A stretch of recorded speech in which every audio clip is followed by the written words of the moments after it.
जहां हम धर्म की रक्षा की बात कहते हैं तो धर्म हिंदू, मुस्लिम, सिख, ईसाई नहीं होता। धर्म सिर्फ और धर्म होता है जो मानवता का धर्म होता है। जो जिस धर्म को मानने वाले हैं दृढ़ता के साथ अपने धर्म का आचरण करें, अपने धर्म को माने और सभी के धर्मों का समान भाव से सम्मान करें। अपने धर्म की रक्षा जिस प्रकार से करते हैं उसी प्रकार से दूसरे के धर्मों की भी रक्षा करें। यह हमारा धर्म का कर्तव्य है, जो हर मनुष्य का कर्तव्य है। धर्म कोई अच्छा या बुरा नहीं होता, जो धर्म है वह धर्म है। धर्माधिकारी भटक सकते हैं, धर्म कभी नहीं भटकता। धार्मिक विचार तो वही है। धर्म के अनुयायी भटक सकते हैं, धर्म के मार्गदर्शक भटक सकते हैं, मगर धर्म तो समान भाव से रहता है, हर काल में समान भाव से रहता है। यदि हम धर्म का आचरण करते हैं हम किसी धर्म के मानने वाले क्यों ना हो, हम धर्म का आचरण करते हुए यदि इंसानियत के पथ पर चलते हैं, परोपकार के पथ पर चलते हैं, तो हम धर्म पथ का सही माने में अपने कर्तव्य का पालन करते हैं। तो हर मनुष्य का कर्तव्य है धर्म की रक्षा करना, अपने स्वयं की धर्म की रक्षा करना।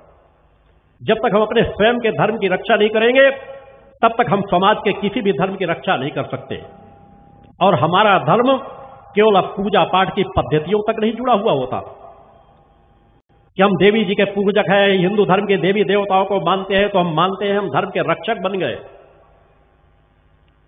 धर्म का अनुकरण केवल पूजा पाठ एक पक्ष कहलाता है। वास्तव में यदि हमने अपने धर्म को अपने अंदर धारण किया है और धर्म के अनुकूल हम अपने जीवन की यात्रा तय कर रहे हैं, तभी हम सही माने में धर्म के रक्षक हैं, धर्म के अनुरूप चल रहे हैं। हमारे आचार विचार, हमारा खान पान व्यवहार, ये क्या धर्म के अनुकूल है? ये हर मनुष्य को विचार करना चाहिए।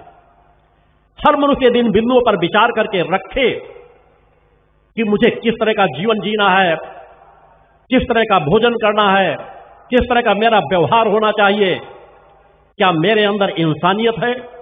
क्या मेरे अंदर ममता, दया, प्रेम, करुणा, वात्सल्य है? मेरे अंदर परोपकार की भावना है? मेरे अंदर त्याग की भावना है? अगर यह सब कुछ उसके अंदर समाहित हो रही है और उस दिशा में सतत क्रमिक गति से बढ़ रहा है तो सही मायने में वह धर्म की रक्षा कर रहा है। अन्यथा वह बहुत एक पक्ष होता है।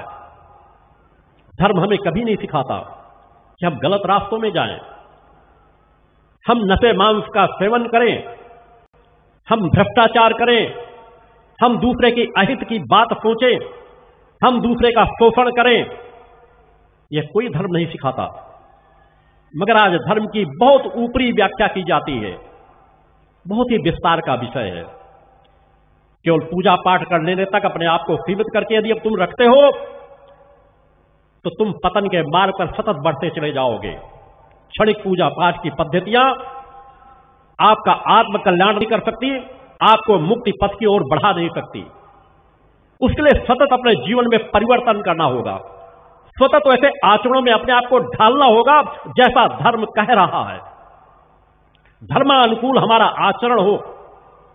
हम कितने समय सोते हैं, कितने समय जगते हैं, किस तरह का भोजन करते हैं, परिवार में हमारा कर्तव्य क्या है, परिवार के प्रति हमारा व्यवहार क्या है, समाज के प्रति हमारा दायित्व क्या है, देश के प्रति हमारा दायित्व क्या है, विश्व के प्रति हमारा दायित्व क्या है, ये सभी बिंदु आ जाते हैं धर्म क्षेत्र के अंतर्गत। उस धर्म क्षेत्र पर बढ़ने का प्रयास करो। यदि हम उस क्षेत्र पर बढ़े, यदि समाज उस क्षेत्र पर बढ़े तो समाज का पतन कभी भी नहीं हो सकता।